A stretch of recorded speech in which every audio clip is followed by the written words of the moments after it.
Okay, let's talk about something you already know how to do, even if you don't realize it. Imagine this. A hot, delicious pizza just showed up. You and your friends are absolutely starving. How do you share it so everyone gets the exact same amount? Well, you're about to see that the answer's a really cool piece of math called fractions.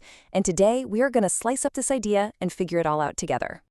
So let's get right to it. We've got this real-world problem that needs a perfect mathematical answer.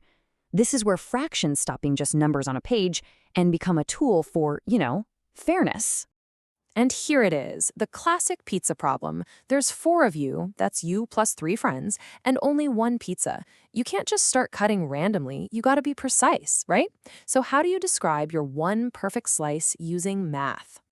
Well, luckily for us, math already has a super clear set of rules for this exact situation. These rules are really the foundation of fractions, and they're gonna help us solve our pizza dilemma perfectly. And here's the solution. Your share is 1/4. See how that's written? It's one number sitting on top of another. The top number, that one, well, that's your one slice. The bottom number, the 4, that's the total number of equal slices the pizza was cut into. Pretty simple, right? Now let's get the official names down, because you're going to hear these a lot. That top number, it's called the numerator. It counts the parts we're talking about. And the bottom number is the denominator.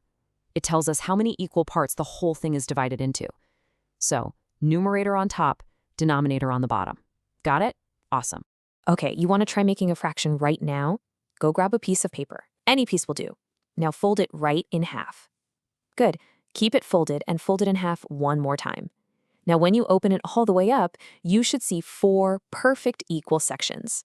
Go ahead and color in just one of them. And there you go. Just like that, you've perfectly shown the fraction 1/4. You literally made it. Okay, I need you to listen to this next part because it is the single most important rule in the entire world of fractions. All the parts must be equal. They have to be.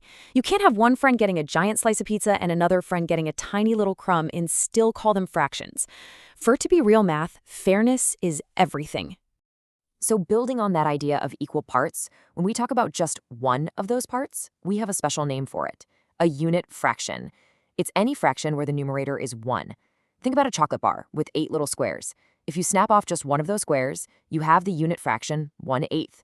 It's like the basic building block. All right, quick pop quiz.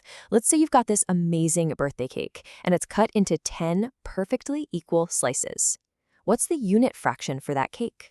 Just think for a second. Did you say 1/10? If you did, you are absolutely right. It's that one single slice out of the total 10. You got this. Fantastic. So now that we've got the basic rules down, let's go on a hunt. Let's find these fractions out in the wild. I'm telling you, you're going to be surprised how often they pop up once you actually start looking for them. Okay, let's imagine you have a warm, delicious roti, and it's cut into 4 equal pieces. You're feeling pretty hungry, so you eat 3 of them. So you ate 3 out of the 4 total parts. The fraction you ate is 3/4, or 3/4. See? This shows how that numerator can be more than just 1. And what about in the kitchen? Ever followed a recipe to bake cookies or a cake? Well, when that recipe calls for half a cup of milk, you're using fractions. The whole thing is 1 full cup, and you're measuring out exactly 1 out of 2 parts of that whole. It's a perfect real-world example of fractions in action. Okay, so we've seen fractions as parts of things, like pizza and cups of milk. But let's shift our thinking just a little bit. Fractions aren't just parts of objects. They are actual numbers. And that means they have their own special spot on the number line. So let's try to find where 3/4 lives. First, you draw a line and you mark 0 on one end and 1 on the other. Now look at the denominator, the bottom number. It's 4.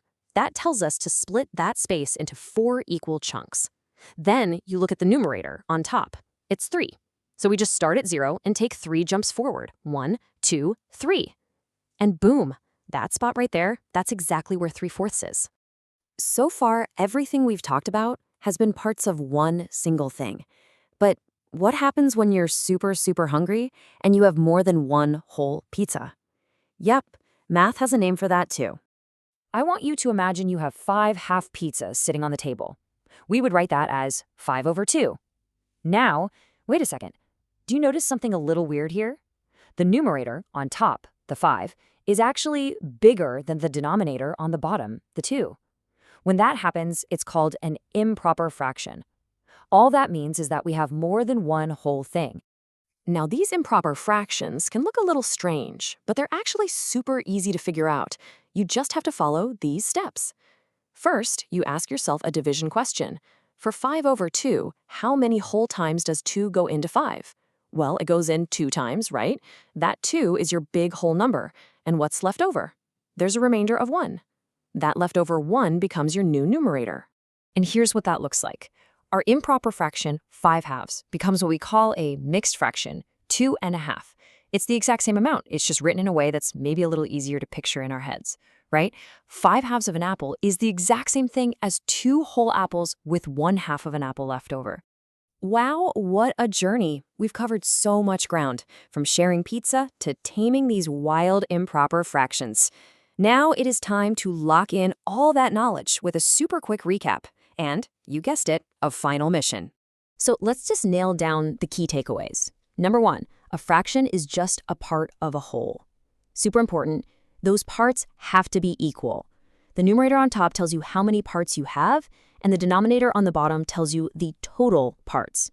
And maybe the biggest takeaway of all, fractions are everywhere. You really do use them every single day. All right, you ready? Quiz time. If you eat 2 slices of a pizza that was cut into 6 equal slices, what fraction of the pizza did you eat? Just think, what number goes on top and what goes on the bottom?